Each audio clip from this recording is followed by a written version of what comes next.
Bonjour à tous, alors aujourd'hui je vous propose donc ici la partie B du concours Sciences Po 2016. C'est le problème, on va étudier une fonction. Cette fonction s'appelle une fonction rationnelle. Vous avez ici un quotient donc de deux polynômes qui sont ici du premier degré. Donc on va tout de suite faire la première question, on va calculer l'image de 1 et ensuite on déterminera la limite de f en plus l'infini. On regarde rapidement le sujet quand même pour voir un petit peu ce qu'on va y faire. Donc une limite, la dérivée, ensuite vous regardez, on a bien dressé le tableau de variation et représenter la courbe. Donc, c'est pour ça qu'on a besoin d'f de 1 ici. Ce sera le début de notre courbe, puisque la fonction est définie à partir de x, donc égal à 1. Donc, pour x supérieur ou égal à 1. f de 1, on remplace donc dans l'expression de f x par 1, ce qui fait 30 fois 1, donc 30 moins 16 sur 15 moins 2, là, aucun souci. Ce qui donne 14 sur 13. Ensuite, la limite. Alors, on regarde ici. On a 30x moins 16 sur 15x moins 2. Alors, en plus l'infini, le haut tend de façon assez évidente vers plus l'infini, le bas aussi. Donc, on a un rapport, plus l'infini sur plus l'infini. Donc, c'est une forme déterminée. Je rappelle, quand on a une limite plus l'infini sur plus l'infini, on a ce qu'on appelle donc une FI, une forme indéterminée. Comment est-ce qu'on la lève? Bien, la première méthode, au niveau terminal, c'est de factoriser en haut et en bas par bien le terme qui est le plus fort. Donc ici, on va tout simplement factoriser. Alors en haut, on va factoriser par x. On va même laisser le 30 dans la parenthèse. Ça fera 30 moins 16 sur x. Et on va faire pareil au dénominateur. Ce qui fera x facteur de 15 moins 2 sur x. Alors on peut tout à fait factoriser par x parce qu'ici, on va considérer que x est non nul puisqu'il est supérieur ou égal à 1. Sinon, comme on regarde la limite en plus l'infini, on pourra considérer que x est un grand nombre et donc factoriser sans problème par x.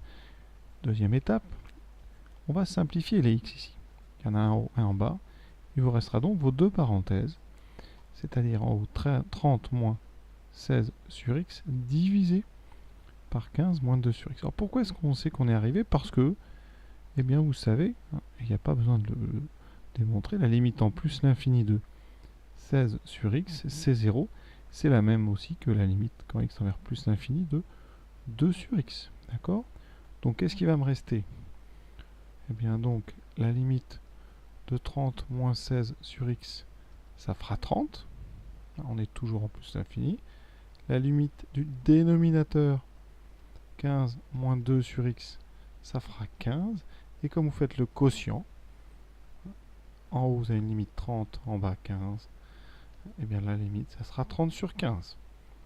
Donc la limite en plus infini de f, c'est 30 sur 15. Et 30 sur 15, ça vaut 2. Et il existe une deuxième méthode. Alors ça nécessite d'avoir vu en cours le principe du rapport des termes de plus haut degré. Il faut savoir que pour une fonction rationnelle, la limite en plus l'infini ou moins l'infini, donc ici, eh bien ça sera la même que la limite du rapport des termes de plus haut degré. Alors pour ceux qui ne l'ont jamais vu, on évite, mais pour les autres, en haut le terme de plus haut degré, c'est 30x, en bas c'est 15x. On simplifie, ça fait limite quand x tend vers plus l'infini, donc de 30 sur 15, ce qui vaut toujours 2. Donc la limite c'est 2. Quand vous utilisez, eh bien ici on indique ici principe du rapport des termes de plus haut degré. D'accord? Il faut savoir donc que la limite d'une fonction rationnelle en plus l'infini, ça sera la même limite que le rapport des termes de plus haut degré. Ça marche en plus infini et en moins infini pour les fonctions rationnelles. Sur ce genre de fonction simple, sur un concours, on conseille plutôt de factoriser, ça va assez vite.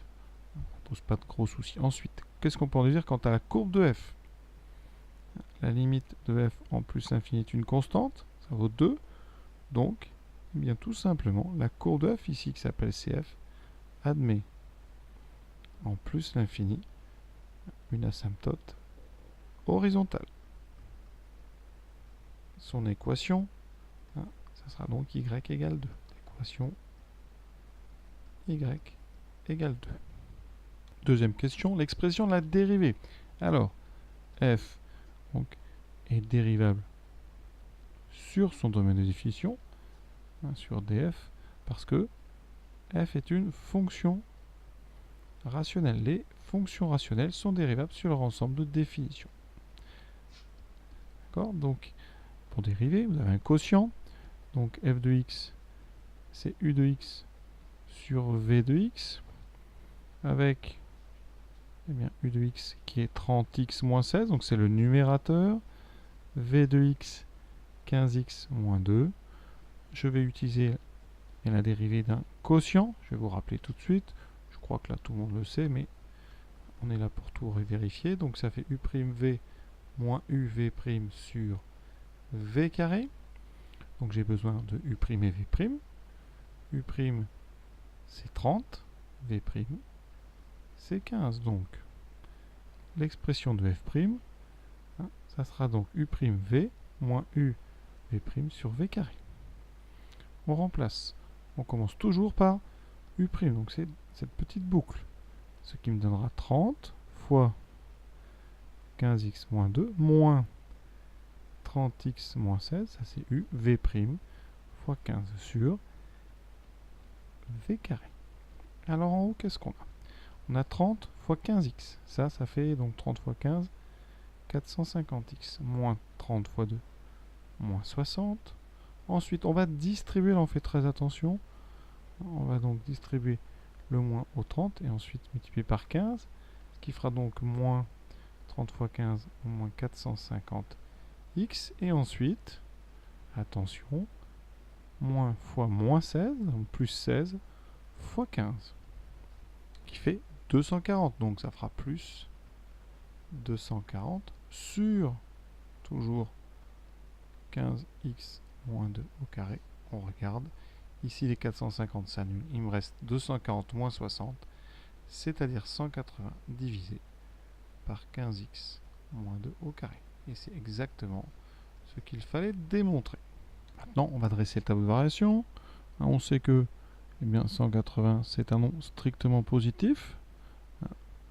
D'accord? On sait que sur l'intervalle donc 1 plus l'infini, 15x moins 2 est différent de 0, parce que sinon la fonction n'y serait pas définie.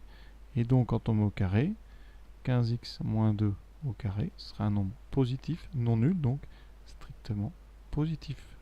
Donc, pour tout x supérieur ou égal à f', c'est le quotient d'un nombre strictement positif par un nombre strictement positif, f' est strictement positif, et donc f est strictement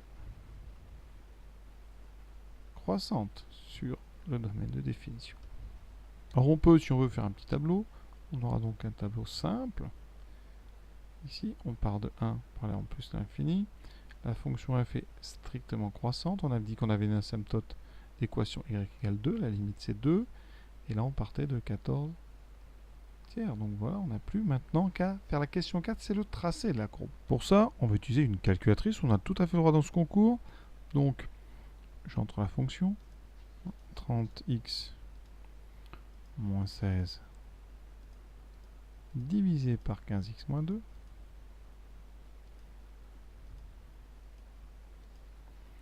Je fais un tableau de valeurs qui part de, on va dire 1 donc jusqu'à 10 en allant de 1 en 1. Et je vais noter quelques valeurs qui me permettront de tracer.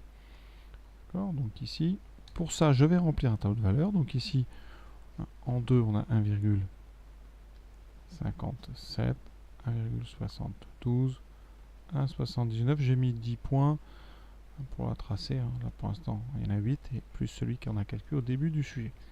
Donc en 5, 1,84. Vous allez voir qu'on se rapproche assez vite de 2 à cause de cette asymptote. Donc 1,86, 1,88, 1,90. Ici, j'arrondis à deux chiffres après virgule. Hein.